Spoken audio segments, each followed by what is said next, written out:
Lista de día lunes 30 de septiembre, Claudio Alvarado, director ejecutivo del Instituto de Estudios de la Sociedad, el IES, y Marcelo Díaz, ex ministro de la Secretaría General de Gobierno, ex embajador, tiene un historial más largo. Buenos días, ¿cómo les va? Muy bien, bueno, está entretenida la conversación. Sí, no, el off se tomó todo, digamos. El off era muy entretenido. A ver, pero era sobre la Universidad San Sebastián y la apartamos por ahí. 17 millones de pesos. Bueno, no sé si ustedes escucharon la entrevista temprano en la mañana de la Claudia y Gerardo, aquí en Primera Pauta, a Marcela Cubillo.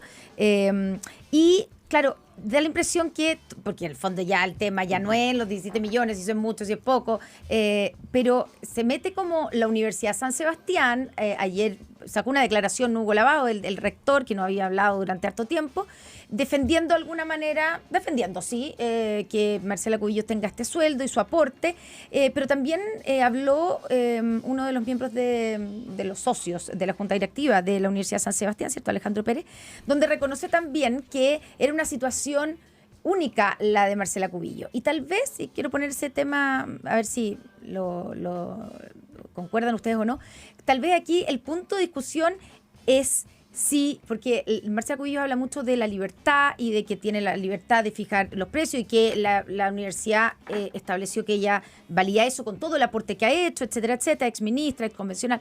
Pero cuando uno mira como el mercado, porque aquí funciona el mercado también, ¿cierto? Y que en el mercado da la impresión, y me puedo estar equivocando, pero nadie ha salido a decir que hay otros profesores académicos en la misma situación de Marcela Cubillos. No, de hecho Alejandro Pérez, socio de la universidad, dice que es la única, que no hay más personas con ese sueldo. Pero y ahí la pregunta es, ¿qué es lo que se está? Ahí es donde se genera esta especie de sospecho pregunta de qué es lo que se está pagando en esos 17 millones. Exactamente. Primero hay que recordar por qué sucede esto, por qué la universidad empiezan a tener una tal cantidad de recursos, porque se acabó la vía irregular del lucro de la universidad privada, que estaba prohibido de los tiempos de la dictadura.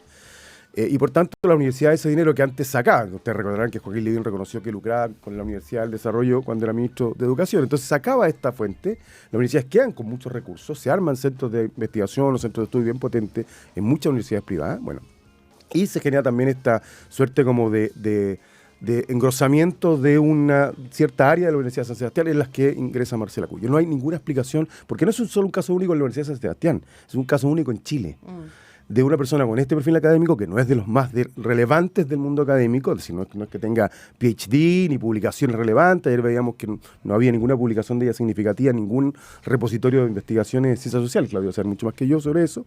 Por tanto, aquí claramente, y luego las explicaciones de Marcela Cubillo han sido pueriles, han sido simplemente inverosímiles.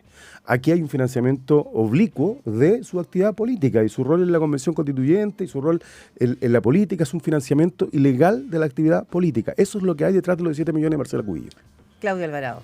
Sí, 3 comentarios. Lo primero es que efectivamente a esta altura me parece que ya está bastante claro, una opinión mayoritaria, al menos en la opinión pública, de que el monto no resiste mucho análisis o es difícil defenderlo de modo persuasivo, considerando todas las variables que han ido apareciendo en los últimos días, ¿cierto? Pero ella lo sigue defendiendo. No, claro, pero digo que uno piensa en la recepción de parte de la opinión pública, es muy claro que en las universidades ese tipo de sueldo, por ese perfil, por esa jornada que ella tenía, no resiste, insisto, mucho análisis ni mayor fundamentación. Lo segundo es que a partir de eso se abren distintas discusiones. Lo que decía Marcelo, algunas personas consideran que aquí hay una especie de financiamiento oblicuo de la política, eso puede tener una eventual arista jurídica, al mismo tiempo habría que acreditarlo. Por otro lado está la discusión más político-ética respecto a el rol de una universidad y hasta qué punto se respetó o no su debida autonomía y cumplimiento de sus fines. Y creo que todas esas discusiones van a seguir abiertas en la medida en que la polémica mantenga el tono que ha tenido hasta ahora. Pero una cosa, Claudia, ¿a ti te suena esto que dice? Porque Marcelo es bien tajante, claro, tú dices hay que comprobarlo, pero ¿a ti te suena que esto puede haber sido un pago de un oblicuo de la política? de un sueldo entre elección y elección, entre convención y elección?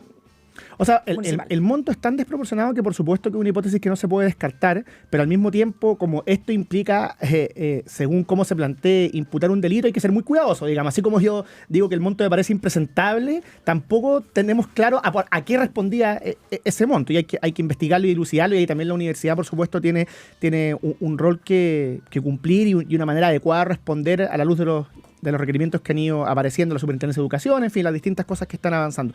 Pero yo quería poner un tercer punto sobre la mesa, junto con constatar lo desproporcionado e injustificado del monto y con ese tipo de segundo discusiones que se abren. Y lo tercero que quería poner sobre la mesa es que yo creo que esta discusión es muy difícil de seguir y comprender para la ciudadanía en general, para las grandes mayorías.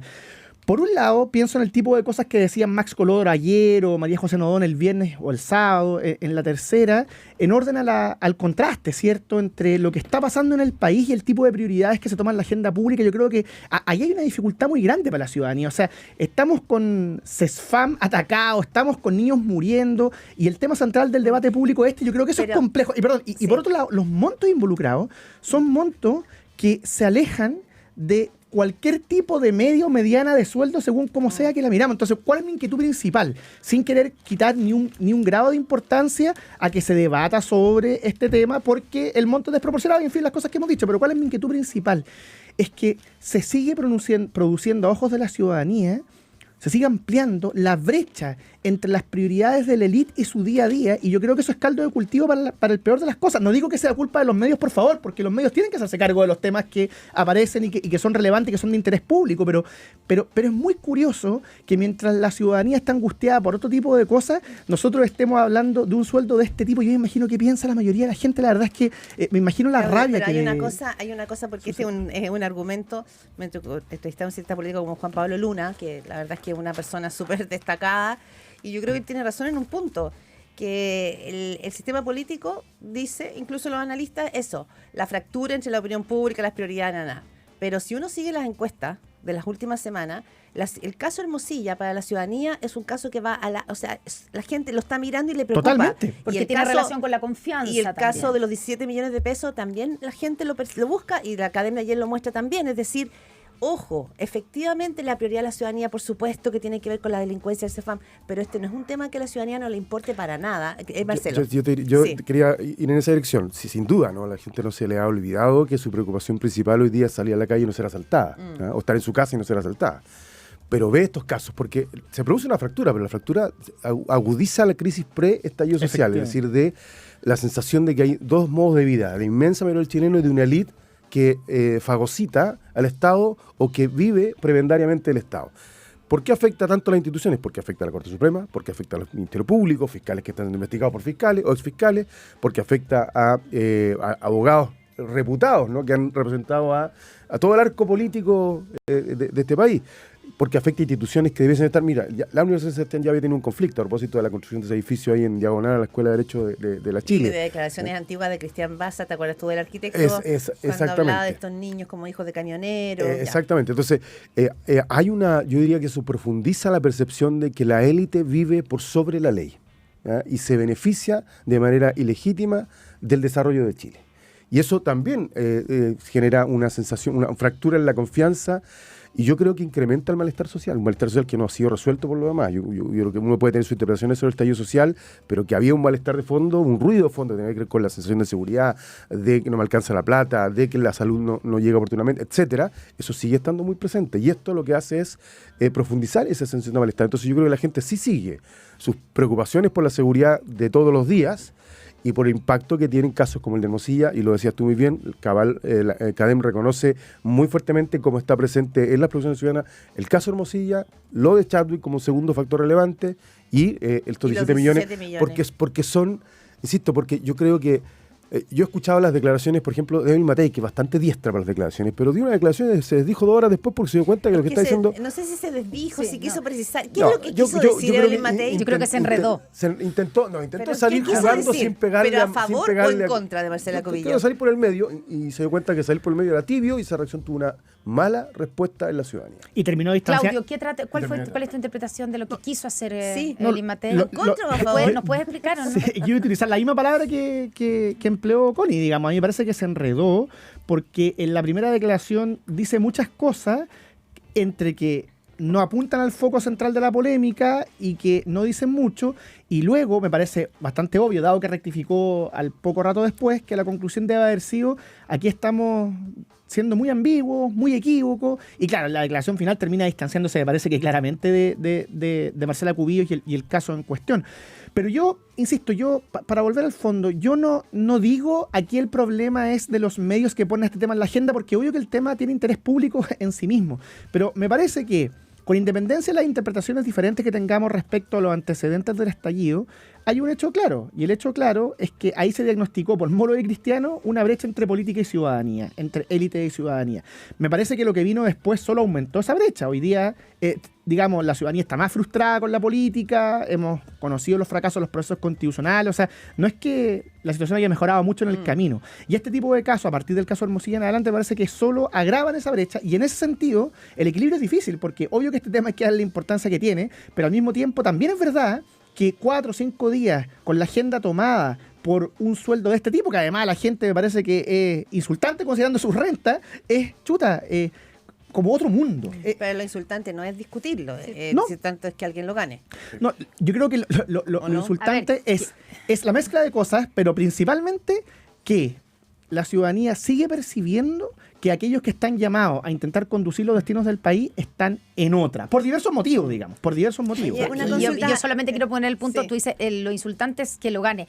Hay gente en este país que gana mucho más que eso. Y empiezan a salir el presidente Godel.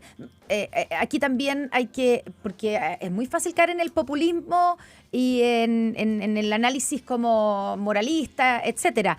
Acá el problema es que pareciera ser que no hay una justificación para un sueldo, que además estamos hablando de una universidad y no de una empresa que vende bebidas. Una universidad que es privada, pero recibe importantes recursos del Estado. Mira, yo quería hacer precisión, porque en realidad, claro, el punto no es, ojalá todos ganan 17 millones de pesos. No, sí, por supuesto hay gente que gana eso y más en Chile. Pero lo gana legítimamente y lo gana sin que haya detrás una trama de abuso, porque eso es lo que finalmente irrita.